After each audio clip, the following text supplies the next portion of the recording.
ইসলাম বলেছেন, একজন মুমিনের পায়ে যদি একটা কাঁটা বিঁধে, চলতে চলতে একটা কাঁটা বিঁধে, এর বিনিময়ে আল্লাহ পাক তার গুনাহগুলো মাফ করে দিবেন।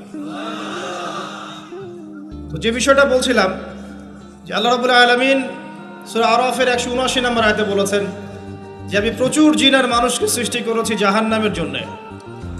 যার দলিল আমরা একটা হাদিস থেকে দিলাম যে উম্মতে মুহাম্মাদি 73 দলে ভাগ হয়ে যাবে, যার 72টা দলই জাহান্নামে যাচ্ছে, একটা জান্নাতে যাবে। তার মানে সংখ্যা কম হচ্ছে। আরেকটা দলিল দিচ্ছিলাম যে আল্লাহ রাব্বুল আলামিন কুরআনুল কারীমের শব্দের অপচয় করেন না। একটা শব্দ দিয়ে তিনি একটা কওমের ইতিহাস তুলে ধরেছেন। যেমন যুলকারনাইন যাচ্ছিলেন পূর্ব দিকে, যেতে যেতে একটা কওমকে দেখলেন যে কওমের সূর্যের আলো থেকে বাঁচার মতো প্রযুক্তি জানা ছিল না, এতই মানবেতর জীবনযাপন করত। আল্লাহ পাক এই কওম সম্পর্কে বললেন কাযালিক, এরা এমনই ছিল। একটা শব্দ দিয়ে কওমের পুরো হিস্ট্রি বলা শেষ। এই কাযালিকা শব্দ দিয়ে আপনি তাফসীর দেখতে পারেন এই কওম সম্পর্কে কত কি বলা হয়েছে। সেই আল্লাহ রাব্বুল আলামিন সূরাতুর রহমানের মধ্যে একই আয়াত 31 বার রিপিট করলেন বা 32 বার রিপিট করলেন। ফাবিআইয়ি আলাই রাব্বিকুমা তুকাযিবান, মানে কি, কারণটা কি? কারণ এই সূরার মধ্যে এমন কিছু আছে যেটা আল্লাহ পাক চাচ্ছেন আমরা বেশি বেশি করে বুঝি। তোমরা আল্লাহর কোন কোন নিয়ামতকে অস্বীকার করবে? আল্লাহ রাব্বুল আলামিন আমাদেরকে কৃতজ্ঞ হতে বলছেন এই সূরার মধ্যে। আমরা যদি আল্লাহর নিয়ামত চতুর্দিকে দেখি তাহলে গুণে শেষ করতে পারবো না। আল্লাহ পাক বারবার স্মরণ করাচ্ছেন তোমরা আল্লাহর কোন কোন নিয়ামতকে অস্বীকার করবে। এরপরেও মানুষ আল্লাহদ্রোহী আচরণ করছে।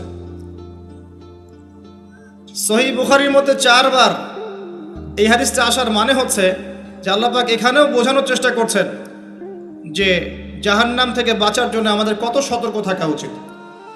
হাদিসটা হচ্ছে এই, কিয়ামতের মাঠে আল্লাহ রাব্বুল আলামিন আদম আলাইহিস সালামকে ডাকবেন।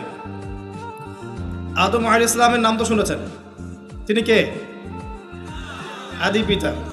তাকে কি কারণে সম্মানিত করা হয়েছিল বলেন? তাকে কি কারণে সম্মান দেওয়া হয়েছিল? জ্ঞানের কারণে। তাকে ফেরেশতারা সেজদা করলেন কি কারণে? শারীরিক গঠনের কারণে, শক্তির কারণে, জ্ঞানের কারণে। এই জ্ঞান এখন আমাদের মধ্যে চরম অভাব। এই জ্ঞানের চর্চার চরম অভাব আছে আমাদের মধ্যে এখন। আমরা জ্ঞান চর্চা করতে চাই না। আমরা স্লোগান দিতে চাই যে আল কোরআনের আলো ঘরে ঘরে জ্বালো, কিন্তু প্রত্যেকটা ঘরে একটা করে কোরআনের হাফেজ নাই। এমনকি প্রত্যেকটা ঘরে একটা করে মানুষও পাওয়া যাবে কিনা যারা কোরআন বিশুদ্ধ করে তেলাওয়াত করতে পারে। তবে একটা কথা বারবার বলি যে এইসব আইওয়াশ শোডাউন দিয়ে ইসলামের কোনো কল্যাণ নাই। ইসলামের কল্যাণ কনস্ট্রাকটিভ কাজ করতে হবে। প্রথমে জ্ঞান চর্চা করতে হবে, ক্লাসিক্যাল সাবজেক্টগুলো পড়তে হবে। ফর এক্সাম্পল কোরআন, আরবিক সাহিত্য, ফর এক্সাম্পল হাদিস, রাসূলের জীবনী সাল্লাল্লাহু আলাইহি ওয়াসাল্লাম, ফর এক্সাম্পল সিরাত, ইসলামের হিস্ট্রি, ইসলামিক ইকোনমিক্স, জিওপলিটিক্স, এবং আপনি যেখানে পড়ছেন সায়েন্স, আর্টস, কমার্স, এগুলো পড়বেন। পড়াশোনা করে জ্ঞান চর্চা করতে আমরা চাচ্ছি না, আমরা রাতারাতি ফল পেতে চাই। এই জন্য আইওয়াশ শোডাউনে বেশি ব্যস্ত থাকি। এগুলোতে ইসলামের কোনো খায়ের নাই, কল্যাণ নাই। আসেন, আদম আলাইহিস সালামকে আল্লাহ পাক ডাকবেন, ডেকে বলবেন তোমার সন্তানদের মধ্য থেকে জাহান্নামীদেরকে আলাদা করে দাও। আদম আলাইহিস সালাম বলবেন হে আল্লাহ কতজনকে আলাদা করে দেব? আল্লাহ রাব্বুল আলামিন বলবেন প্রতি 1000-এ 999 জনকে জাহান্নামের জন্য আলাদা করে দাও। বলেন ইন্না লিল্লাহ ওয়া ইন্না ইলাইহি রাজিউন। প্রতি 1000-এ 999 জনকে জাহান্নামের জন্য আলাদা করে দাও। আপনি গাণিতিকভাবে এটাকে ব্যাখ্যা করতে যায়েন না। এখানে বোঝানো হচ্ছে মেজরিটি, অর্থাৎ বেশিরভাগ মানুষ জাহান্নামে যাচ্ছে, কোনো সন্দেহ নাই। হ্যাঁ, এটা ঠিক, জাহান্নামে যাওয়ার পরে কবিরা গুনাহগার যে ব্যক্তিরা আছে তাদের জন্য নবী সাল্লাল্লাহু আলাইহি ওয়াসাল্লাম সুপারিশ করবেন। এবং যার অন্তরে সরিষা দানা পরিমাণ ঈমান ছিল, মন থেকে লা ইলাহা ইল্লাল্লাহ সাক্ষ্য দিয়েছে, একদিন না একদিন সে জান্নাতে যাবে ইনশাআল্লাহ। কিন্তু আমরা কি চাইবো জাহান্নামের শাস্তি ভোগ করে জান্নাতে যেতে? জাহান্নাম কি এটা একটা হাদিস দিয়ে বুঝাচ্ছি। আল্লাহ রাব্বুল আলামিন এই পৃথিবীর সবচেয়ে সুখী মানুষটাকে, এই পৃথিবীতে যার কোনো দুঃখ কষ্ট কিচ্ছু ছিল না, এই মানুষটাকে ডেকে নিয়ে আসবেন। ডেকে নিয়ে এসে জাহান্নামে ঢুকাবেন এক মুহূর্ত সময়ের জন্য, ধরেন 1 সেকেন্ড বা 1 ন্যানো সেকেন্ড। এরপরে বের করে নিয়ে আসবেন, নিয়ে এসে বলবেন, পৃথিবীতে কি সুখে ছিলে? সেই ব্যক্তি বলবে, সুখ কি জিনিস হে আল্লাহ আমি জানি না। আমি কি বুঝাতে পারছি ভাই? সুখ কি জিনিস আমি জানি না। আর আল্লাহ রাব্বুল আলামিন এই পৃথিবীর সবচাইতে কষ্টে থাকা মানুষটাকে ডেকে নিয়ে আসবেন, এনে জান্নাতে ঢুকাবেন, ঢুকে 1 মুহূর্ত সময় রাখবেন, বের করে নিয়ে আসবেন। বলবেন, পৃথিবীতে কষ্টে ছিলে? সেই বান্দা বলবে, কষ্ট কি জিনিস আল্লাহ আমি জানি না। এটাই সেই আয়াতের ব্যাখ্যা বলা যায়। আল্লাহ পাক বলেছেন, কুল্লু নাফসিন যায়িকাতুল মাউত, প্রত্যেকটা নফস বা আত্মা মৃত্যুর স্বাদ গ্রহণ করবে। ফাইন্নামা তুওয়াফাউনা উজুরাকুম ইয়াওমাল কিয়ামাহ, কিয়ামতের মাঠে তোমাদের পূর্ণ প্রতিদান দেয়া হবে। ওই দিন ফামান যুহজিহা আনিন নার ওয়া উদখিলাল জান্নাহ ফাকাদ ফাজ, সেদিন যাকে আল্লাহ পাক জাহান্নাম থেকে বাঁচাবেন, জান্নাতে প্রবেশ করাবেন, একমাত্র সে ব্যক্তি সফল, আর কেউ সফল না। এই আয়াতটা হচ্ছে দ্য ডেফিনেশন অফ সাকসেস, যার পিছনে আমরা ছুটছি। আমরা সাফল্যের পিছনে ছুটি না। সফল হতে হবে, নিজের পায়ে দাঁড়াতে হবে, টাকা পয়সা করতে হবে, বাড়ি গাড়ি করতে হবে, ব্যাংক ব্যালেন্স করতে হবে, জমি জমা করতে হবে, একটা সুন্দরী গার্লফ্রেন্ড চাই, একটা স্ত্রী চাই, তাই না? আমরা সাফল্যের পিছনে ছুটতে চাই, আর আমাদেরকে বস্তুবাদী দর্শন শেখায় এগুলোই সাফল্যের মানদণ্ড। তা আল্লাহ পাক এখানে বলছেন, যাকে জাহান্নাম থেকে বাঁচানো হবে আর জান্নাতে প্রবেশ করানো হবে, এই ব্যক্তি ছাড়া কেউ সফল না। পৃথিবীতে আপনি অনেক বড় নেতা হতে পারেন, ইভেন অনেক বড় আলেমও হতে পারেন, অনেক বড় পলিটিশিয়ান হতে পারেন, অনেক বড় প্রশাসনের কর্মকর্তা হতে পারেন, অনেক বড় ইকোনমিক্স হতে পারেন, কলামিস্ট হতে পারেন, বুদ্ধিজীবী হতে পারেন, হাফেজ হতে পারেন, হুএভার ইউ আর, যদি কিয়ামতের মাঠে আপনি জান্নাতে যেতে না পারেন, আপনি সফল না। আর পৃথিবীতে যে মানুষ মুদির দোকান করছে, ভ্যান চালাচ্ছে, রিক্সা চালাচ্ছে, বারবার সেলুনে কাজ করে, কৃষক কৃষি কাজ করে, যাদেরকে মানুষ চেনেও না, ইমান আছে, 5 ওয়াক্ত নামাজ পড়ে, ছেঁড়া কাপড় পরে থাকে, এত মান মর্যাদা নাই, ভাইরাল না, মানুষ চিনে না, গভীর রাত্রে তাহাজ্জুদ পড়ে, দেখবেন এই ব্যক্তি যদি কিয়ামতের মাঠে জান্নাতে চলে যায়, এই ব্যক্তি আমার চেয়ে সফল, কোনো সন্দেহ নাই। তা আমাদের দৃষ্টিভঙ্গি আগে চেঞ্জ করতে হবে, দুনিয়ামুখী দৃষ্টিভঙ্গি ত্যাগ করতে হবে, পরকালমুখী দৃষ্টিভঙ্গি দরকার। নবী সাল্লাল্লাহু আলাইহি ওয়াসাল্লাম সাহাবায়ে কেরামের ভিতরে এই পরিবর্তন নিয়ে এসেছিলেন, তাদেরকে আল্লাহমুখী করেছেন, আল্লাহমুখী। যখন তারা আল্লাহমুখী হয়ে গেছেন, তখন দুনিয়া তাদের কাছে তুচ্ছ হয়ে গেছে। দুনিয়ার কষ্ট সহ্য করে নিয়েছেন, দুনিয়ার ভোগ বিলাস ত্যাগ করে দিয়েছেন, দুনিয়াকে সর্বোচ্চ প্রাধান্য দেননি, হাজত বা প্রয়োজন মনে করেছেন। দুনিয়ার সব কাজ করেছেন শুধু আল্লাহ সন্তুষ্টির জন্য। এবং আমি অনেক লেকচারে এটাও বলেছি যে আপনি দুনিয়ার প্রতিটা কাজ আল্লাহ সন্তুষ্টির জন্যই করেন, কারো কাছে কিছু পাওয়ার আশায় করেন না। যদি কারো কাছে প্রতিদান পাওয়ার আশায় দুনিয়ার কাজগুলো করেন, আপনি কষ্ট পাবেন। কারো কাছে আশা করেন না, আল্লাহর কাছে আশা করেন প্রতিদান, আপনি কষ্ট পাবেন না ইনশাআল্লাহ। কারণ আল্লাহ ছাড়া প্রকৃত অর্থে আমাদের আপন বলে কেউ নাই। শুধুমাত্র আল্লাহই আপনার আপন, বাকিরা আপনার প্রয়োজন। মানুষ মানুষকে ভালোবাসতে পারে না, মানুষ মানুষের অবস্থানকে ভালোবাসে। এটা আপনারা হারে হারে ফিল করবেন যত দিন যাবে দেখবেন এটা আখিরুজ জামান, এটা আখিরুজ জামান, শেষ জামানা চলছে। এখন ফিতনাগুলো এমনভাবে পড়তে থাকবে যেন একটা মালা ছিঁড়ে দিলে পুঁথিগুলো যেমন টপটপ করে পড়ে যায়, এইভাবে ফিতনাগুলো আসতে থাকবে। ওই হাদিসের দিকে আসেন। নবী সাল্লাল্লাহু আলাইহি ওয়াসাল্লাম বলছেন, আদম আলাইহিস সালামকে ডেকে আনা হবে, বলা হবে তোমার সন্তানদের মধ্য থেকে জাহান্নামীদেরকে আলাদা করে দাও। আল্লাহ পাক বলবেন, প্রতি 1999 জনকে আলাদা করে দাও, একজন জান্নাতে যাচ্ছে প্রতি 1000-এ। কিন্তু listen to me very carefully, কিন্তু আল্লাহ পাক সূরা নিসা একটা কথা বলেছেন, ইন্নাল্লাহা লা ইয়াগফিরু আন ইউশরাকা বিহি ওয়া ইয়াগফিরু মা দুনা যালিকা লিমান ইয়াশা। আল্লাহ রাব্বুল আলামিন তার সাথে শিরকের গুনাহ ছাড়া অন্য যে কোনো গুনাহ যাকে ইচ্ছা মাফ করতে পারেন। যে কোনো গুনাহ, যে কোনো গুনাহ আল্লাহ পাক মাফ করতে পারেন, শিরকের গুনাহ ছাড়া। আরেকটা গুনাহ আল্লাহ পাক ক্ষমা করবেন না, সেটা হচ্ছে বান্দার হক। বান্দার হক বান্দার সাথে সম্পৃক্ত। কারো টাকা চুরি করেছেন, কারো জমি আত্মসাৎ করেছেন, কাউকে গালি দিয়েছেন, কারো প্রতি জুলুম করেছেন, কাউকে অন্যায়ভাবে মেরেছেন, ছিনতাই করেছেন, ইত্যাদি ইত্যাদি, যেটা অন্যের হকের সাথে সম্পৃক্ত। ধর্ষণ করেছেন, মানুষের সম্মানহানি করেছেন, কাউকে নিষ্পাপ কাউকে বিতর্কিত করেছেন, ইত্যাদি। এই যে মানুষের সাথে জড়িত হক, এটা আল্লাহর কাছে মাফ নেওয়া যাবে না। কাবা ঘরের গেলাফ ধরে কানলেও কোনো লাভ নাই। ওই বান্দার কাছে গিয়ে ক্ষমা নিতে হবে। ভাই, আমি আপনাকে গালি দিয়েছি, মাফ করে দেন। ভাই, আমি তোমার টাকা চুরি করেছিলাম, এই নাও, ফেরত নাও। বোন, তোমার সম্পত্তি আমি দেই নাই, নিয়ে নাও। প্রতিবেশী, তোমার জমি আমি নিয়েছি, নিয়ে নাও। এটা দুনিয়াতে করতে হবে। অন্যথায় পরকালে দেখবেন যে মানুষের সাথে জড়িত হকের জন্য মানুষটা দাঁড়িয়ে আছে। একজন ব্যক্তি উঠেছে, নামাজ, রোজা, হজ, যাকাত সব নেকি নিয়ে উঠেছে। ওঠার পরে দেখছে সামনে অনেক মানুষ দাঁড়িয়ে আছে। কি জন্য দাঁড়িয়ে আছে? কারো টাকা নিয়ে শোধ করে নাই, কাউকে গালি দিয়েছে, কারো প্রতি জুলুম করেছে, কারো প্রতি অন্যায় করেছে, এরা দাঁড়িয়ে আছে, হক চাচ্ছে। তখন কিভাবে শোধ করবে? আল্লাহ পাক বলবেন, তোমার নেকি ওদেরকে দিয়ে দাও। তখন শেয়ার রেটের মাধ্যমে নেকি চলে যাবে। কথা বুঝতে পারছেন? তখন আরো অত্যাধুনিক প্রযুক্তি থাকবে, নেকি কনভার্ট। আর নেকি দিতে দিতে যদি নেকি শেষ হয়ে যায়, তখন ওই ব্যক্তিদের গুনাহ তার আমল নামায় চলে আসবে। তারপর ওই ব্যক্তিরা জান্নাতে যাবে, এই ব্যক্তি জাহান্নামে যাবে। অতএব দুনিয়াতে মানুষের সাথে জড়িত কোনো হক রাখেন না। আল্লাহ পাক বলছেন, শিরকের গুনাহ ছাড়া আল্লাহ যে কোনো গুনাহ মাফ করতে পারেন। আর এই যে কুফরি এবং মানুষের সাথে জড়িত হক, আল্লাহ মাফ করবেন না। এখন আল্লাহ যদি শিরকের গুনাহ ছাড়া সব গুনাহ মাফ করতে পারেন,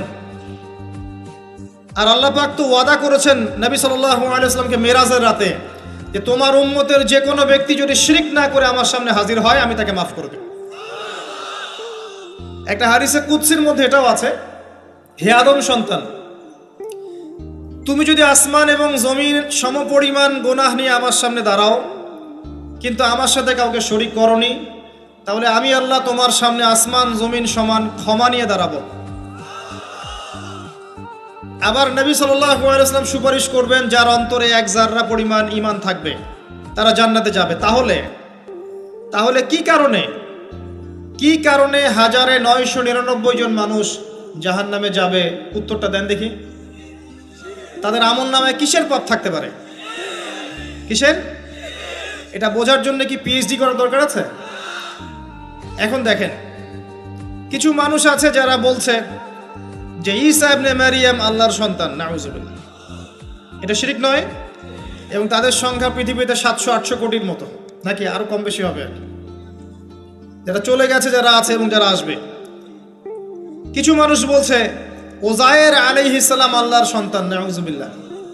এরা হচ্ছে জিউস, যারা এখন প্যালেস্টাইন দখল করে আছে। আর এই কথা বলতে আমাদের বুকে ভয় থাকা উচিত নয় যে ওইটা আমাদের জমি, তাদের জমি নয়। ওখানকার ঘটনা হচ্ছে এমন, একটা উপমা দিয়ে বোঝানো যায়।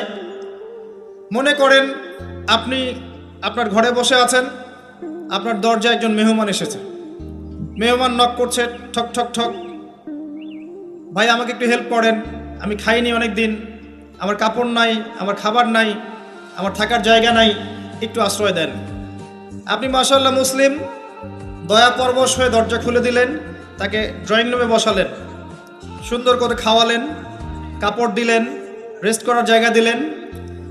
এবার সে সেখানে থাকতে থাকতে পরিকল্পনা করলো যে আপনাকে আপনার বাসা থেকে বের করে দিবে। একদিন আপনাকে ঘাট ধরে আপনার বাসা থেকে বের করে দিল, দিয়ে দরজার ভিতর থেকে লাগিয়ে দিল। এখন দরজার বাইরে দাঁড়িয়ে আপনি নক করছেন, আমার ঘর আমাকে ফেরত দাও, আমার ঘর আমাকে ফেরত দাও। আর এই ব্যক্তি বলছে আপনি জঙ্গি, আপনি সন্ত্রাসী। এটা হচ্ছে সবচেয়ে সেরা উদাহরণ প্যালেস্টাইন এক্সাম্পলের। তো এরা বলছে ওজায়ের আলাইহিস সালাম আল্লাহর সন্তান। একটা কথা আমি বলি, হতাশ হবেন না। ফেরাউন তার দলবল নিয়ে যখন লোহিত সাগরে ধাওয়া করছিল মুসা আলাইহিস সালামকে, আল্লাহ পাক কি করেছেন? আল্লাহ পাক সব সৈন্যকে আগে লোহিত সাগরে এনেছেন, আনার পরে মুসা আলাইহিস সালামকে পার করে দিয়েছেন। তারা যখন মাঝখানে এসেছে, তখন আল্লাহ পাক ডুবিয়ে দিয়েছেন। ঠিক আছে, আল্লাহ পাক ঠিক একই কাজটা করবেন ইনশাআল্লাহ এই জেরুজালেমে ইনশাআল্লাহ তাআলা। সবাইকে এনেছেন আল্লাহ পাক পৃথিবীর বিভিন্ন জায়গা থেকে। একটা নির্দিষ্ট সময় পর্যন্ত ওরা বিশ্বকে রুল করবে সামনে, একটা নির্দিষ্ট সময় পর্যন্ত এরা বিশ্বকে শাসন করবে সামনে অচিরেই। কিন্তু এরপরে আল্লাহ রাব্বুল আলামিন ঈসা ইবনে মারইয়ামকে নামাবেন এবং তার হাতে তাদের নেতা মাসিহুদ দাজ্জাল নিহত হবে ইনশাআল্লাহ তাআলা। এবং পুরো কমিউনিটি একসাথে কলাপস করে যাবে, পৃথিবী থেকে তার নাম অস্তিত্ব মুছে যাবে ইনশাআল্লাহ তাআলা। আল্লাহ পাক ওই লোহিত সাগরের সুন্নাহ এখানে অ্যাপ্লাই করবেন ইনশাআল্লাহ। আল্লাহ পাক এই কারণে একত্রিত করেছেন, এটা আল্লাহ পাকের স্টাইল সুন্নাহ। আসেন, এরা বলছে উযাইর আলাইহিস সালাম আল্লাহর সন্তান। আবার দেখেন কিছু মানুষ বলছে আল্লাহকে পাওয়ার জন্য স্ট্যাচু ওয়ার্শিপ করা যায়, এরা হচ্ছে আল্লাহকে পাওয়ার মাধ্যম। কিছু মানুষ বলছে কবরে সেজদা করা যায়, কবরে শায়িত ব্যক্তি আল্লাহর কাছে সুপারিশ করবে। কিছু মানুষ বলছে আল্লাহ ছাড়া অন্য কারো কাছে দোয়া করা যায়, তিনি অনেক বুজুর্গ ব্যক্তি ছিলেন, আমার দোয়া পৌঁছে দিবেন আল্লাহ পর্যন্ত। কিছু মানুষ বলছে আল্লাহ ছাড়া অন্য কারো নামে নজর করা যায়, জবাই করা যায়, কসম করা যায়, ইত্যাদি ইত্যাদি। আর কিছু মানুষ আল্লাহর হালালকে হারাম করছে, আল্লাহর হারামকে হালাল করছে। কিছু মানুষ তাকদীরকে অস্বীকার করছে, ভাগ্যকে অস্বীকার করছে। কিছু মানুষ দুনিয়া নিয়ে এতই ব্যস্ত হয়ে আছে দিনের জাররা পরিমাণ ফিকির নাই। আবার কিছু মানুষ এই উম্মতের মধ্যে দাবি করছে মুহাম্মদ সাল্লাল্লাহু আলাইহি ওয়াসাল্লাম শেষ নবী নন, আরো নবী আসতে পারে, এবং তারা প্রকাশ্যে মাহফিল করারও চেষ্টা করছে এখন বাংলাদেশ। আবার কিছু মানুষ বলছে আমরা কোরআন মানি, হাদিস মানি না। এই যতগুলো কথা আমি বললাম এর প্রত্যেকটাই হচ্ছে শিরক। এই শিরকগুলো হয় তিন ভাবে: চিন্তায় শিরক হয়, কথায় শিরক হয় এবং কাজে শিরক হয়। চিন্তা, কাজ এবং কথা, আকীদায় শিরক থাকে, আমলে শিরক থাকে, আবার কথাতেও শিরক থাকে। এই শিরকের পাপের কারণে আল্লাহ রাব্বুল আলামিন বেশিরভাগ মানুষকে জাহান্নামে দিবেন, বলেন নাউযুবিল্লাহ। কিন্তু কারো আমলনামায় যদি শিরকের পাপ না থাকে, শিরক থেকে তওবা করে যে কোনো পাপ নিয়ে সে কবরে যায়, 99% সম্ভাবনা আছে এই মানুষকে আল্লাহ পাক মাফ করে দিবেন। তাহলে আমরা আজকে এতটুকু শিখলাম, প্রথমে সবচেয়ে বেশি কেয়ারফুল থাকতে হবে শিরকের ব্যাপারে, সবচেয়ে বেশি কেয়ারফুল থাকতে হবে শিরকের ব্যাপারে এবং বেদাআতের ব্যাপারে। এটা কি জিনিস?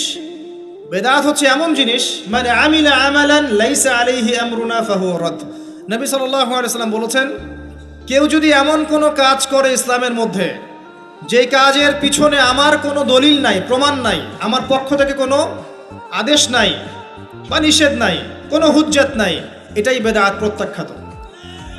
মানে আপনার প্রতিটা কাজ হতে হবে শুধুমাত্র নবী সাল্লাল্লাহু আলাইহি ওয়াসাল্লামের সুন্নাহ মতো। এই জায়গায় নতুন কোনো পদ্ধতি চালু করলে আপনি বেদাতি হয়ে যাবেন।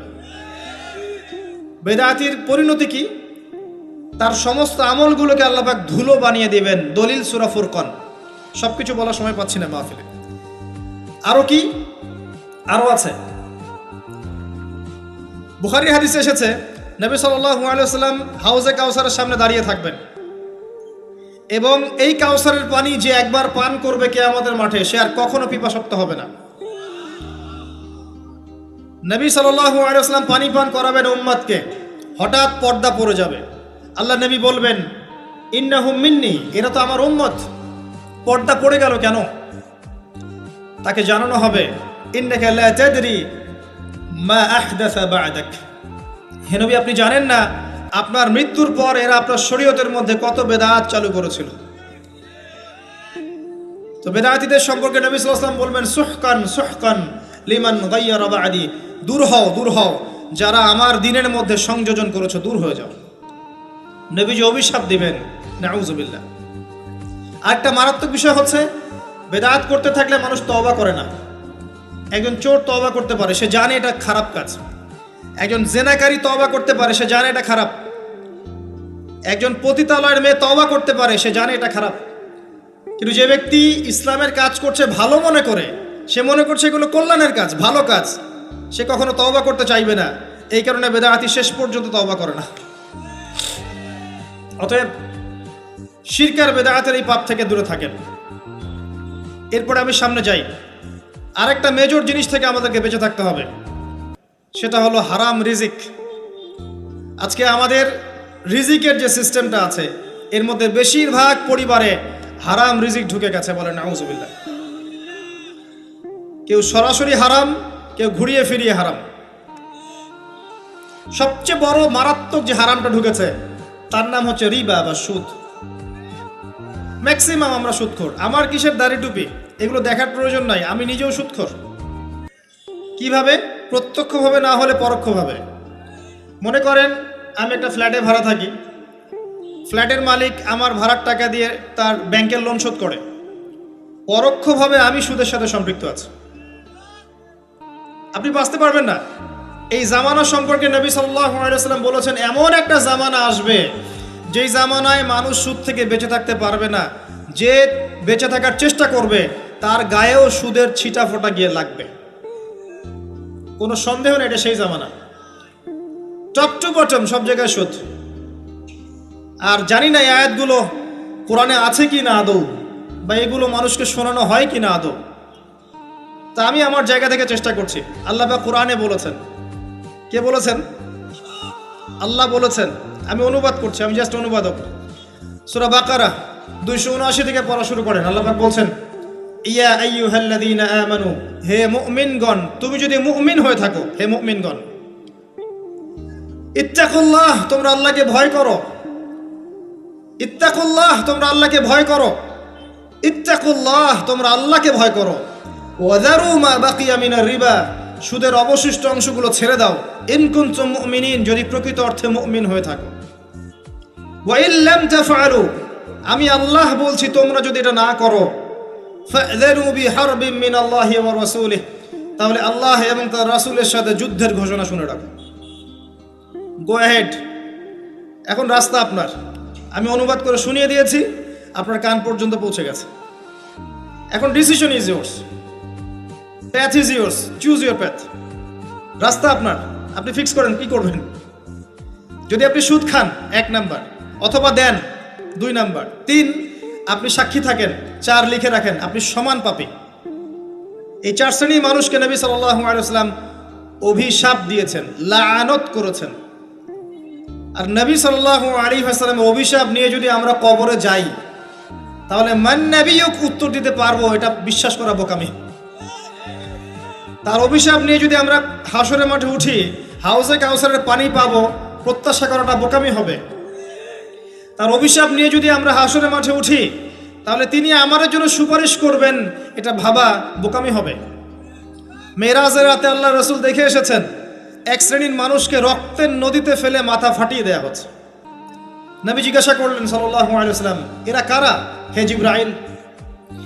জিবরাইল আলাইহিস সালাম বলেন, এরা আপনার উম্মতের সেই সব ব্যক্তি যারা ছিল সুদখোর, যারা সুদের মধ্য দিয়ে মানুষের রক্ত চুষে খেয়েছে। আজকে রক্তের নদীতে এদেরকে ফেলে মাথা ফাটিয়ে দেয়া হচ্ছে। কি করবেন আপনি ফিক্স করেন। ইসলাম তরবারির জোরে ছড়ায় নাই। আমি আপনার গর্দানে তরোয়াল ধরে বলবো না যে সুদ ছেড়ে দেন, বলবো? কেউ বলবে না। ইসলাম এভাবে ছড়ায় নাই। ইসলাম সৌন্দর্য দিয়ে ছড়িয়েছে, সুন্দর উপদেশ দিয়ে ছড়িয়েছে। উদউ ইলা সাবিলি রাব্বিকা বিল হিকমা ওয়াল মাউইযাতিল হাসানাহ ওয়াজাদিলহুম বিল্লাতি হিয়া আহসান, এভাবে ইসলাম ছড়িয়েছে। ফাযাক্কির ইন নাফাআতিয যিকরা সায়াযাক্কারু মান ইয়াখশা, হে নবী আপনি উপদেশ দিন, যদি উপদেশ কাজে লাগে শীঘ্রই যারা আল্লাহকে ভয় করে তারা আপনার উপদেশ গ্রহণ করবে ইনশাআল্লাহ। ওয়া ইয়াতাজান্নাবুহাল আশকা, যারা পাপাচারী ফাসিক তারা উপদেশ গ্রহণ করবে না। ফাযাক্কির ইন্নামা আনতা মুযাক্কির, আপনি উপদেশ দিন, আপনি শুধু উপদেশদাতা। লাস্তা আলাইহিম বিমুসাইতির, আপনি কারো উপর দারোগা নন। এটা একজন দায়ীর কাজ, একজন আলেমের কাজ, এর বেশি কিছু না। আমাদের ম্যাক্সিমাম রিজিকের মধ্যে সুদ ঢুকে গেছে। হয় আমরা খাচ্ছি, না হলে দিচ্ছি, না হলে সাক্ষী থাকছি, না হলে লিখে রাখছি। আরেকটা কথা বলি, এই হাদিসটাও শুনে রাখেন।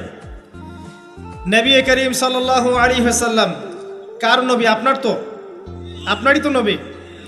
তিনি বলেছেন সুদের পাপের 73টা শাখা আছে। কতটা? যার সর্বনিম্ন শাখা হচ্ছে নিজের মায়ের সাথে জেনা করা। এখানে যদি একটা বিল্ডিং থাকে, যে বিল্ডিং এর মধ্যে মনে করেন কথার কথা না আউযুবিল্লাহ অনেক প্রস্টিটিউট মহিলা আছে, কথা বুঝতে পারছেন? এখানে আছে অনেক প্রস্টিটিউট মহিলা যারা এখনকার ভাষায় সেক্স ওয়ার্কার্স, কারণ তারা যৌনকর্মী বলতে চায়, পতিতা শব্দ ইউজ করতে চায় না, তারা এটাকে একটা স্বীকৃতি দিতে চেষ্টা করছে আর কি। সেক্স ওয়ার্কার্স এটা একটা কাজ, নাউযুবিল্লাহ। এই কারণেই সমাজে বেশি বেশি মহামারী ছড়াবে, এই কারণেই সমাজে এমন এমন কিছু পাপ ছড়াবে, এমন এমন কিছু রোগ ছড়াবে যে এই রোগগুলো কখনো ছিল না ইতিহাসে। এই কারণেই হাদিসে এসেছে শেষ জামানায় যখন অশ্লীলতা বেড়ে যাবে, বেহায়াপনা বেড়ে যাবে, নগ্নতা বেড়ে যাবে, তখন সমাজে বেশি বেশি এমন এমন রোগ ছড়াবে যে এই রোগগুলো আগে কখনো ছিল না। মনে করেন এখানে এমন একটা বিল্ডিং আছে, সেখানে কিছু সেক্স ওয়ার্কার্স আছে, এখানে কেউ ম্যানেজার, কেউ কাজ করে, কেউ মনে করেন দারোয়ান, কেউ মনে করেন ডিলার এগিয়ে দিচ্ছে, কেউ মনে করেন যে ঘরে ঢুকিয়ে দিচ্ছে, ইত্যাদি ইত্যাদি। এক একজন এক এক সেকশনে কাজ করছে, আর একটা কর্পোরেট সেকশনের মতো। এখন আপনি কি তাদের কারো বাসায় দাওয়াত খেতে চাইবেন? চাইবেন? আপনি কি তাদের কারো উপার্জন খেতে চাইবেন? যদি এমন হয় এখানে সব সেক্স ওয়ার্কার্স নয়, সবাই আমাদের মা, নাউযুবিল্লাহ। শব্দটা প্রয়োগ করলাম আঘাত করার জন্য, কারণ নবীজি বলেছেন মায়ের কথা।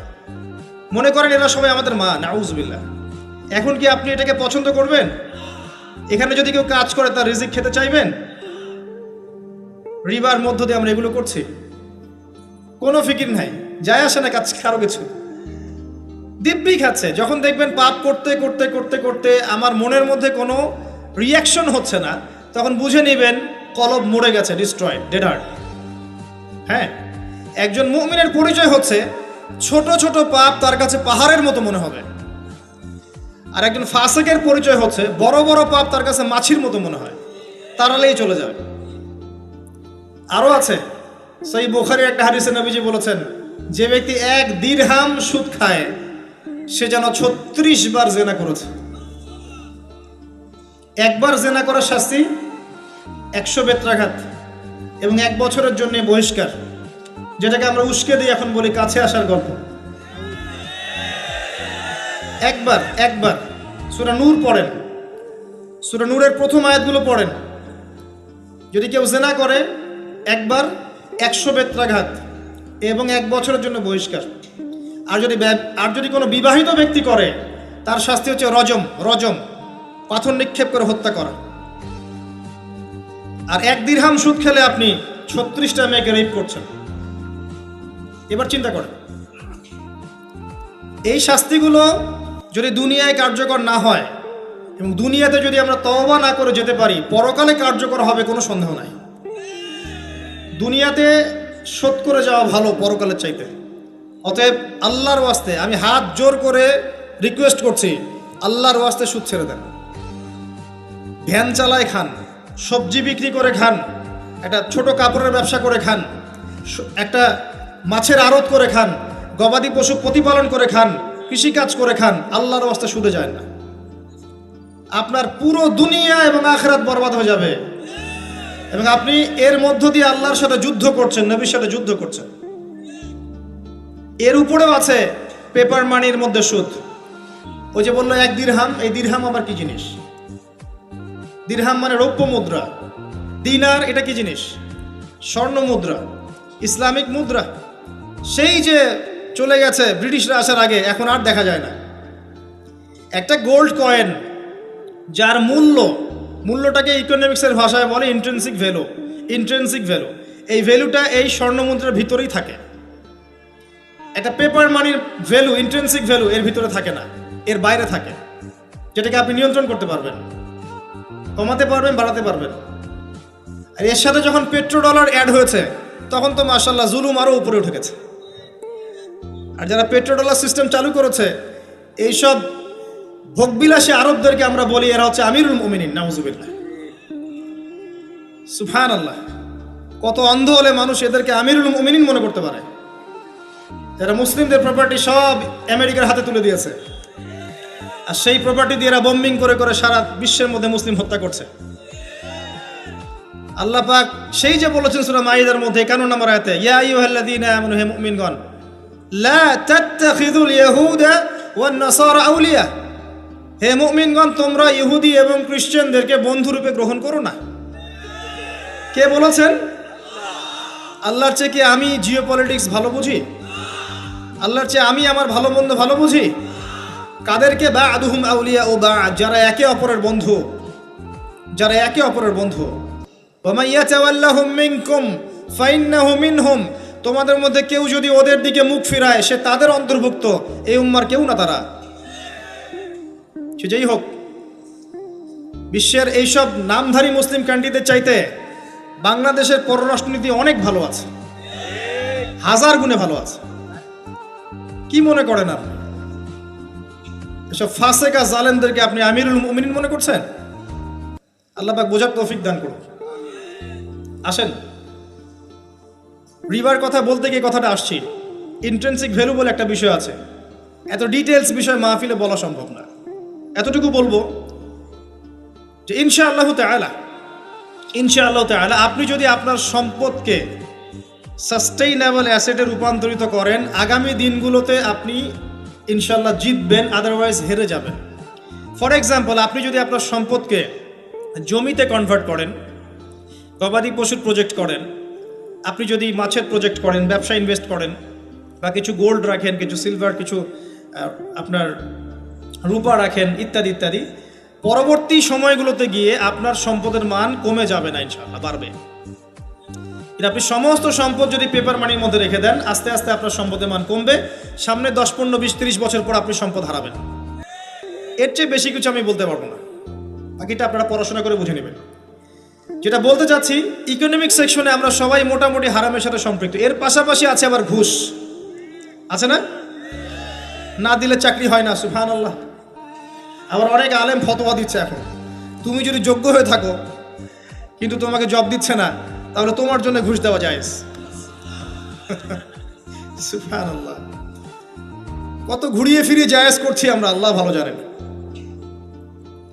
যে নিবে আর যে দিবে সমান অপরাধী দুজন। একজন ব্যক্তি মাদক দ্রব্য সেবন করে, আরেকজন ব্যক্তি মাদক উৎপাদন করে, কেউ সেল করে, কেউ ডিস্ট্রিবিউট করে, সবাই অপরাধী না?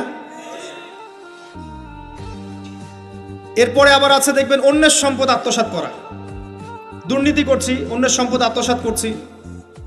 অনেক সময় দিনের লেবাজেই, ধার্মিকতার লেবাজেই মানুষের সম্পদ লুটে পুটে খাচ্ছে। কত মাজার কাছে যায় দেখেন মানুষের সম্পদ কিভাবে লুটে খাচ্ছে, আল্লাহ ভালো জানে। ওখানে যত মোমবাতি জমা পড়ে, এগুলো বিক্রি করলে মনে একটা পদ্মা সেতু হবে, আল্লাহ ভালো জানে। বেশি বলে ফেলাইছে মনে হয়। যাই হোক, এমন অনেক জায়গা আছে গরু ছাগল দিচ্ছে, মাশাআল্লাহ মানতের টাকা দিচ্ছে। এই যে কয়দিন আগে দেখলাম একটা চ্যানেলেই দেখলাম, দান বাক্স খুলেছে, কোটি কোটি টাকা বের হচ্ছে এখান থেকে।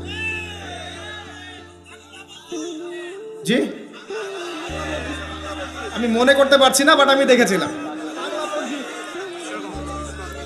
তো না, ঠিক আছে, মসজিদে টাকা দিতে পারে মানুষ, সমস্যা নাই। আমি বলছি এমন জায়গা যেখানে আল্লাহর সাথে শিরক হচ্ছে। বিষয়টা হচ্ছে, আমরা ধর্মের লেবাজে অনেক সময় মানুষের সম্পদ লুটে পড়ে খাচ্ছি না? অনেক মুসলিম আছে যারা বোনের সম্পত্তির অধিকার দেয় নাই।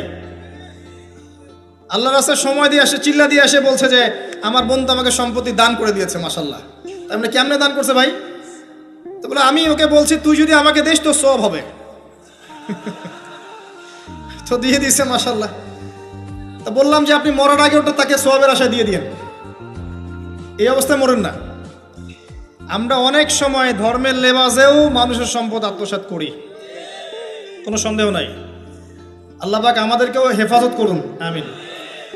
এক কথায় বলতে চাই প্রিয় ভাইয়েরা, পরিবারের মধ্যে হারাম রিজিককে ঢুকতে দিয়েন না। হারাম রিজিক ঢুকলে পরে আপনার ইবাদত কবুল হবে না। আপনি ছোটখাটো কিছু করেন, হালাল রিজিক খান, অল্পতে আল্লাহ পাক সন্তুষ্ট হয়ে যাবেন ইনশাআল্লাহ তাআলা। আল্লাহ পাক তো বেশি কিছু চান না আমাদের কাছে। আল্লাহ পাক কি চান?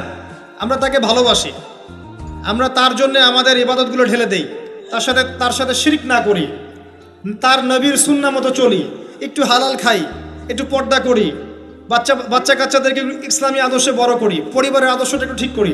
এত বেশি কিছু কি আল্লাহ পাক চান আমাদের কাছে? আল্লাহ পাক কি আমাদের কলার ধরে জিজ্ঞাসা করবেন দুনিয়াতে ইসলামী খেলাফত কায়েম করে আসো নাই কেন? বলবেন? বলবেন না। এটা বলবেন না আল্লাহ পাক আমাদেরকে। কিন্তু যাকে আল্লাহ পাক ওই ক্ষমতা দিয়েছেন তাকে বলবেন তোমাকে ক্ষমতা দিয়েছিলাম, তুমি কেন করো নাই? কথা বুঝতে পারছেন? সবার জন্য সবকিছু না, আমরা সাধারণ মানুষ। সাধারণ মানুষের জন্য সাধারণ কাজগুলো যথেষ্ট। একটু পড়াশোনা করেন, আল্লাহ পাক তৌফিক দান করুক। একটু আমল করেন, একটু পর্দা করেন, একটু হালাল খান, তাওহীদে থাকেন, সুন্নতে থাকেন, নবীর মতো লাইফ কাটান, 5 ওয়াক্ত নামাজ পড়েন, সামর্থ্য হলে যাকাত দেন, রমজান মাসে রোজা রাখেন, সামর্থ্য হলে হজ করেন, ইনশাল্লাহ আপনি জান্নাতি। একটা হাদিস আমি পড়েছি ফয়জুল কালাম বইয়ের মধ্যে, মাদ্রাসায় পড়ানো হয়, ক্লাসিক্যাল একটা বই, সবাই কিনতে পারেন। ফয়জুল কালাম অত্যন্ত চমৎকার হাদিসের একটা বই। এর মধ্যে একটা হাদিস আছে যেটা পড়ে শান্তি লাগে, মনে হয় যে না আশা আছে পরকালে বাঁচার। সেটা হচ্ছে নবী সাল্লাল্লাহু আলাইহি ওয়াসাল্লাম সাহাবীদেরকে বলছেন যে তোমরা সাহাবীরা এমন একটা যুগে বাস করছো যেই যুগে ইসলামের 10% কেউ যদি ছেড়ে দেয় সে ধ্বংস হয়ে যাবে। কথা বুঝতে পারছেন? সাহাবীদেরকে নবীজি বলছেন তোমরা এমন একটা যুগে বাস করছো যেই যুগে যদি ইসলামের 10% 1/10 কেউ ছেড়ে দেয় সে ধ্বংস হয়ে যাবে। কিন্তু তোমাদের পরে এমন একটা যুগ আসবে যেই যুগে মানুষরা যদি ইসলামের 10% ধরে রাখতে পারে সফল হয়ে যাবে। এটা সেই যুগ না? আপনার এই যুগে প্রতিটা সেক্টরেই ফিতনা। আপনার ধর্মে দেখবেন তাওহীদের মধ্যে শিরক, সুন্নতের মধ্যে বেদাত, আলেমদের মধ্যে বিভক্তি, কাদা ছোড়াছড়ি, গালাগালি, হিংসা বিদ্বেষ, পরশ্রী কাতরতা, কত কি দেখতে পাচ্ছেন। আপনি ধর্মের মধ্যে শিরক দেখছেন, বেদাত দেখছেন, অর্থনীতিতে হারাম দেখছেন, পরিবারের মধ্যে বস্তুবাদিতা দেখছেন, কি দেখছেন না? সমাজের মধ্যে জেনা দেখছেন, পর্নোগ্রাফি দেখছেন, ফ্রি মিক্সিং দেখছেন, ফ্যামিনিস্ট রেভলিউশন দেখছেন, নগ্নতা দেখছেন, কি দেখছেন না? অর্থনৈতিক জীবনে আপনি এগুলো দেখছেন, বৈশ্বিক জীবনে আপনি মারামারি, কাটাকাটি, রাহাজানি দেখছেন, হত্যা, রক্তপাত দেখছেন। কোন যুগে বসে আছেন আপনি? এই যুগে আপনি 10% আমল করেন, জান্নাতি হয়ে যাবেন ইনশাআল্লাহ। আল্লাহ পাক তৌফিক দান করুন, কবুল করুন। একটা বিষয় হচ্ছে আমল করা, একটা বিষয় হচ্ছে আকীদা পোষণ করা।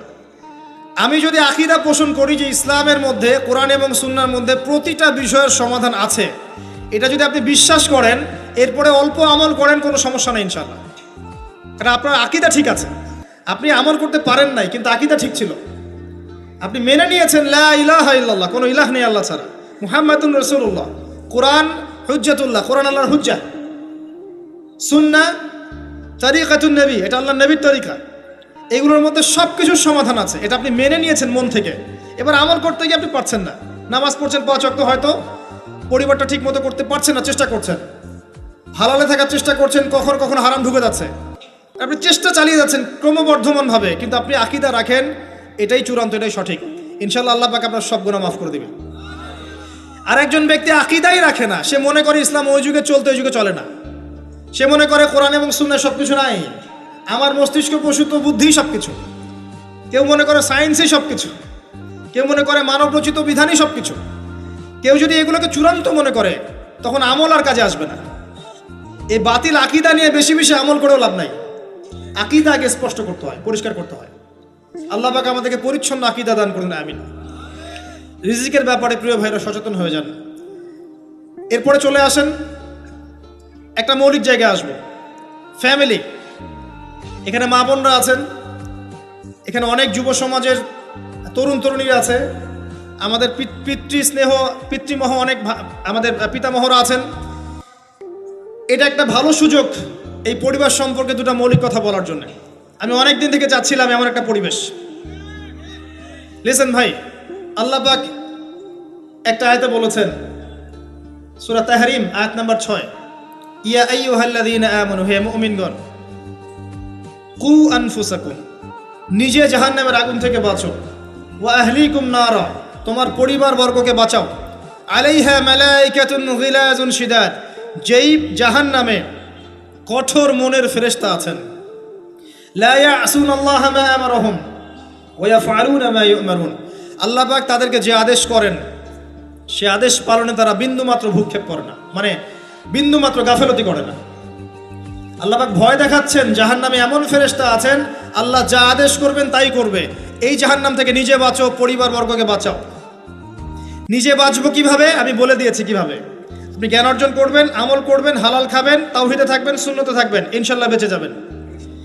পরিবার বর্গকে বাঁচাবেন কিভাবে? আসেন শুরু করি শুরু থেকে। শুরুটা হবে আপনার বিয়ে দিয়ে।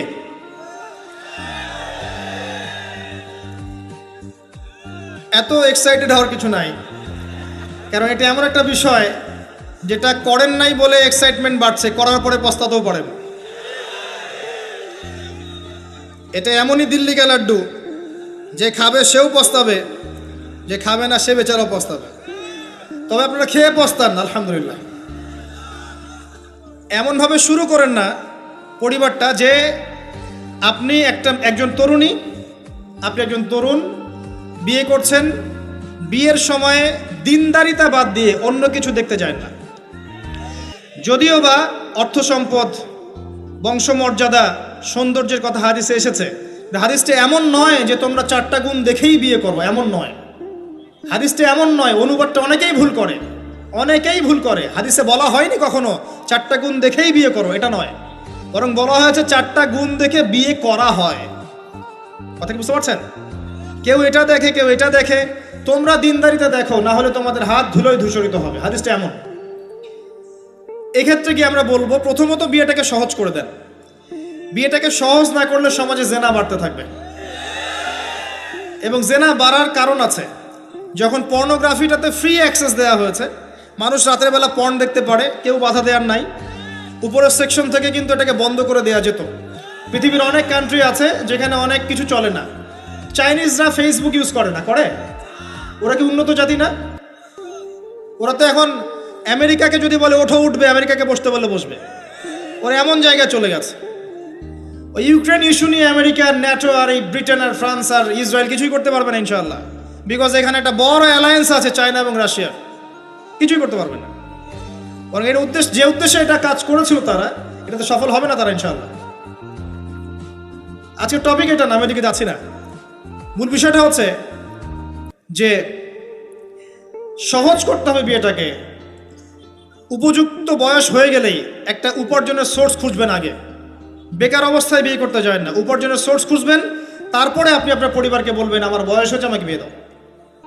এবার আসেন, বিয়ের সময় দিনদারিতা ছাড়া অন্য কিছু দেখতে যায় না। এরপরে যদি সে সুন্দর হয় বা সুন্দরী হয় বা ভালো বংশের হয়, অথবা দেখা যায় যে ভালো টাকা পয়সা ওলা ইত্যাদি ইত্যাদি, এটা আপনার নূরুন আলা নূর, এটা বোনাস। কিন্তু এগুলো যদি নাও থাকে, শুধু দিনদারিতা থাকে, আপনি রাজি হয়ে যান। পরিবারের কর্তাদেরকেও বলবো যে মেয়ে বিয়ে দেওয়ার সময় ছেলের টাকা পয়সা দেখতে যায় না, ছেলের স্ট্যাটাস দেখতে যায় না বেশি বেশি। পরে দেখবেন এই মেয়ে ওর ঘরে গিয়ে পস্তাচ্ছে। আর ছেলের পিতাদেরকেও বলবো, ছেলেকে যখন বিয়ে দিবেন, একটা মেয়েকে কিনে নিব আর সাথে কিছু যৌতুকের টাকাও নিব, এই টেন্ডেন্সি নিয়ে বিয়ে করতে যায় না।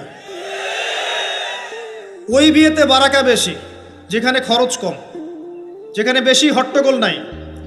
চট্টগ্রাম অঞ্চলের বিয়ের মতো না। একটা বিয়েতে মনে হয় 40-50 লাখ টাকা খরচ করে ফেলায়। গেটেই সাজাবে বলে 4-5 লাখ টাকা খরচ করে। সুবহানাল্লাহ। এই 5 লাখ টাকা দিয়ে আর মনে হয় 10টা-20টা পরিবারকে বিয়ে দেওয়া যাবে। হ্যাঁ, লোহার আংটি দিয়ে বিয়ে করেছে সাহাবী। লোহার আংটিও নাই তোমার বাসায়? বলছে না ইয়া রাসূলুল্লাহ, লোহার আংটিও তো নাই আমার বাসায়। তাহলে কি করবা? কোরআনের কয়টা সূরা জানো? যে এই সূরাগুলো জানি, এগুলো শিখিয়ে দিও, যাও, মোহর হয়ে গেছে। কত সহজ বিয়ে, কত সহজ। আর এখন যেটা হয়, মেয়ে খুঁজবে দিনদার বিল গেটস, আর ছেলে খুঁজবে দিনদার ক্যাটরিনা। কথা বুঝতে পারছেন? প্রিয় ভাইয়েরা, দিনদারি থেকে প্রাধান্য দেন, আর কিচ্ছু না। আপনি সফল হবেন ইনশাআল্লাহ, শান্তি পাবেন। এবং বিয়ের পরে আল্লাহর পক্ষ থেকে একটা ভালোবাসা আসবে। যদি আপনি দেখেন যে আপনার স্ত্রী খাদিজা রাদিয়াল্লাহু আনহার মতো, আয়েশা রাদিয়াল্লাহু আনহার মতো, হাজেরা আলাইহিস সালামের মতো সবর করেনেওয়ালা, যে আপনাকে দিনের পথে এগোতে সাহায্য করে, তাহলে আর অন্যদিকে চোখ দেওয়ার দরকার নাই, রাজি হয়ে যান। এরপর আপনার পরিবার শুরু। এখানে উভয়ের মাঝে হৃদ্যতা, ভালোবাসা থাকতে হবে। তবে আরেকটা কথা বলে রাখি, সবাই মনোযোগ দিয়ে কথাটা শোনেন। একটা পরিবারের ভিত্তি শুধু ভালোবাসা দিয়ে টিকে থাকে না। একটা পরিবারের ভিত্তি টিকে থাকে আপোষের বিশ্বাসের উপরে।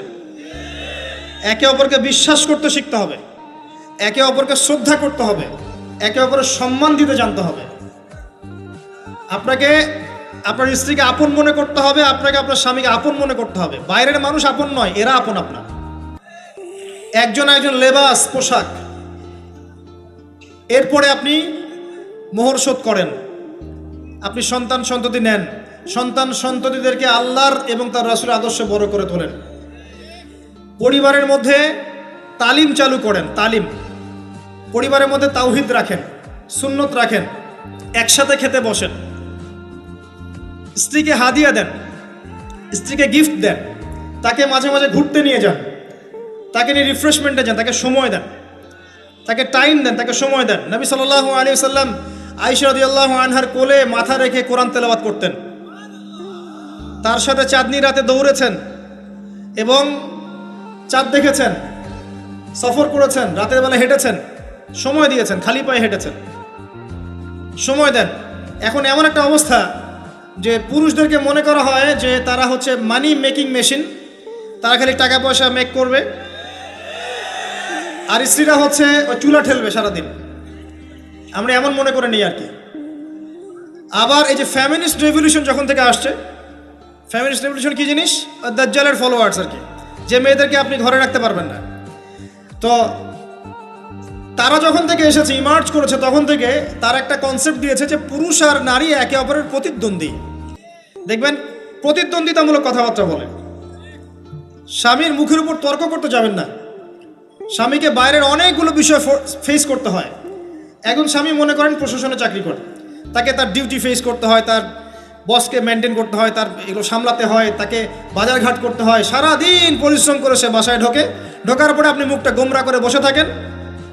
স্বামী আহলান সাহলান করেন না, তাকে একটু আদর করেন না, মহব্বত করেন না, তো অটোমেটিকলি আপনার দিক থেকে তার মনটা চলে যাবে অন্যদিকে। স্বাভাবিক। আপনি আপনার স্বামীর জন্য সাজেন না, বাইরের মানুষের জন্য সেজে বুঝে আপনি মার্কেটে যান।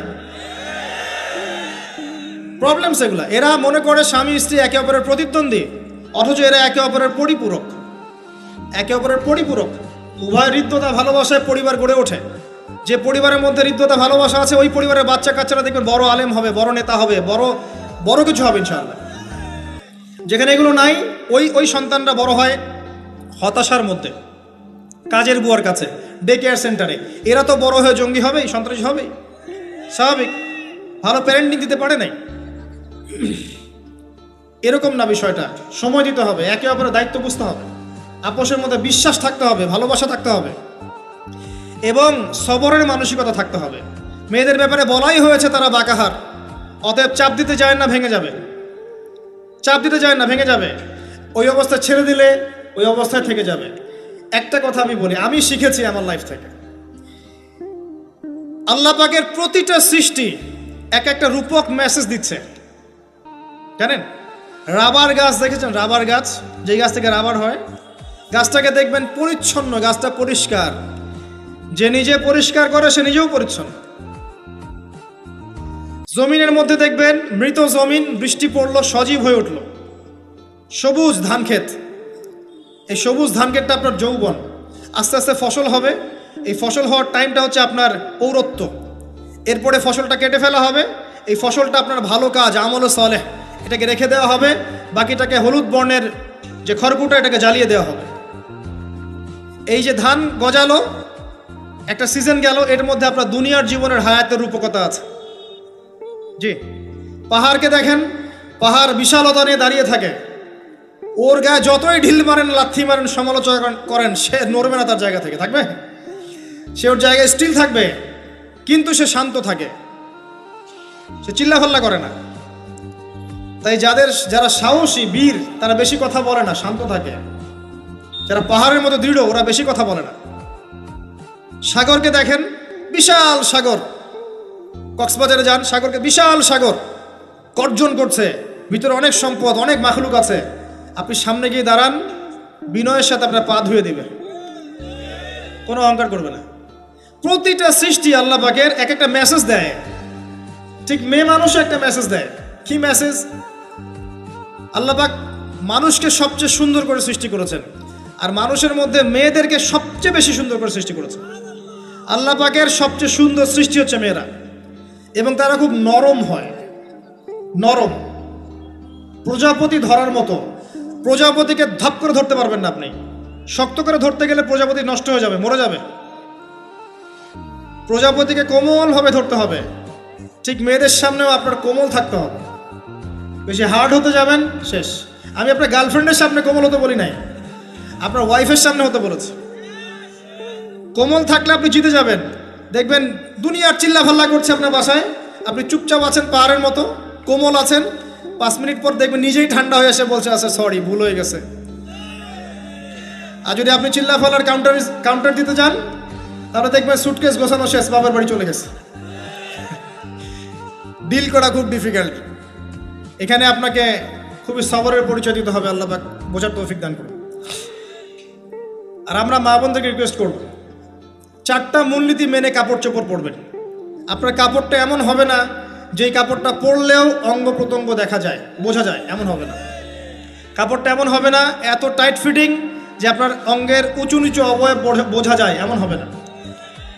কাপড়টা এমন হবে না যেটা অমুসলিমদের পোশাক, আর কাপড়টা এমন হবে না যেটা পুরুষদের পোশাক। এই মূলনীতিগুলো মেনটেন করে কাপড় পরবেন ইনশাআল্লাহ। এছাড়াও মেয়েদের কথায় পর্দা আছে, চলনে পর্দা আছে, ওঠা বসায় পর্দা আছে। নামাজ পড়ার সময় তাদেরকে কিছুটা শালীনভাবে নামাজ পড়তে হয়। তাদের চোখের দৃষ্টির মধ্যে পর্দা আছে। এগুলো কে শিখাবে এখনকার মেয়েদেরকে? সবসময় বিজি দেখবেন নতুন কোন সিরিয়াল আসছে, নতুন কোন ফ্যাশন আসছে, নতুন কোন পার্লারে কি আসছে, কোন কাটিং আসছে, কোন নায়িকা আসলো। ওই যে বাংলাদেশে কোন এক নায়িকা আসছে, তাই নিয়ে মিডিয়াতে এমন তোলপাড়, মনে কি নাকি একটা অবস্থা। আল্লাহর কাছে তোমার কি মূল্য আছে হে? আল্লাহর কাছে তোমাদের কি মূল্য আছে? তোমরা কি 5 ওয়াক্ত নামাজ পড়ো? তোমরা কি পর্দা করো? তোমাদের মধ্যে হায়াবোধ কিছু আছে? তোমরা মানুষকে ভালো কিছু শেখাও, সমাজকে ভালো কিছু দাও, শালীন কিছু দাও। আল্লাহর কাছে তোমাদের কি মূল্য আছে? নবী সাল্লাল্লাহু আলাইহি ওয়াসাল্লাম তো জাহান্নাম দেখে সেই কথাটাই বলেছেন, আমি জাহান্নাম দেখে আসলাম, সেখানে বেশিরভাগ অধিবাসী হচ্ছে মেয়ে, নারী। কি কারণ? তারা এমন কাপড় চোপড় পরে বাইরে ঘুরতো যেই কাপড় পরেও তারা নগ্ন থাকতো। আমি কি ব্যাখ্যা করতে হবে? আপনি দেখতে পারেন না? এবং তারা স্বামীর সাথে কুফরি করত। সারা জীবন স্বামী যদি তাদের ভরণ পোষণ দেয়, ভালোবাসে, মহব্বত করে, তাদের জন্য জীবনটা ক্ষয় করে ফেলে, এক পর্যায়ে গিয়ে বলবে সারাটা জীবন তোমার কাছে কিছুই পাইলাম না। বাস্তব। এগুলোর কারণে মেয়েরা বেশি বেশি জাহান্নামে যাবে। এবং তারা মানুষ মারা গেলে মাতম করে, বুক পিঠ চাপড়ায়, এই কারণে যাবে। এবং তর্ক লাগলে অভিশাপ দেয় বেশি, এই কারণে যাবে। আল্লাহ পাক আমাদের মা বোনদেরকে হেফাজত করুন। তবে একটা হাদিস আছে সুসংবাদের। নবী সাল্লাল্লাহু আলাইহি ওয়াসাল্লাম বলেছেন, একজন নারী যদি 4টা কাজ করতে পারেন, জান্নাতের যে কোনো দরজা দিয়ে ইচ্ছা প্রবেশ করতে পারবেন।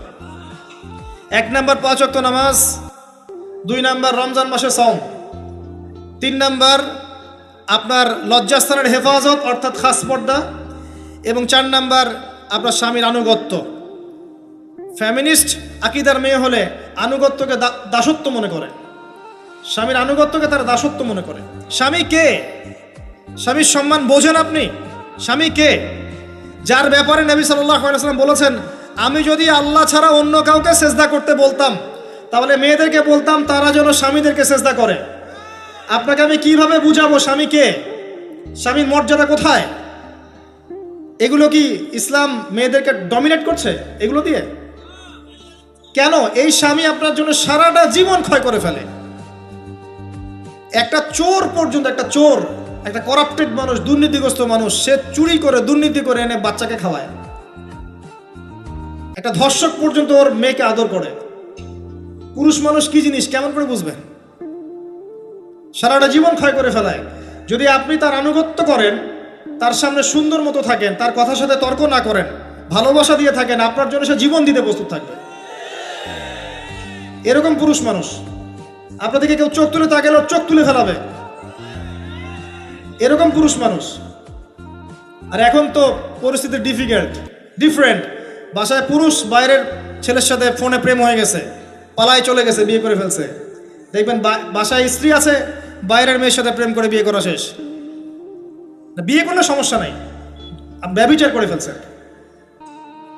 বিয়ে সে করতেই পারে, সে যদি সমতা রক্ষা করতে পারে, সেটা তার ডিফারেন্ট ইস্যু, এটা অন্য ইস্যু। তো স্বামীর আনুগত্য আপনাকে কিভাবে বুঝাবো? এটা দাসত্ব নয়।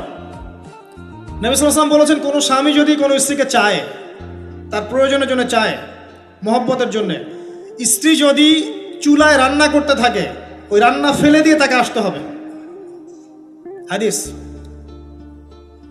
রাতের বেলা স্বামী স্ত্রী শুয়েছে, স্বামীর চাহিদা আছে, স্ত্রীর কোনো সমস্যা নাই, স্ত্রী ফিট, ইচ্ছা করেই অহেতুক স্বামীকে বলল আমি রাজি না, উল্টা পাশে মুখ করে ঘুমিয়ে গেল। আল্লাহর নবী বলছেন সারা রাত আল্লাহর পক্ষ থেকে একজন ফেরেশতা আসবে, এসে এই নারীকে অভিশাপ দিতে থাকবে।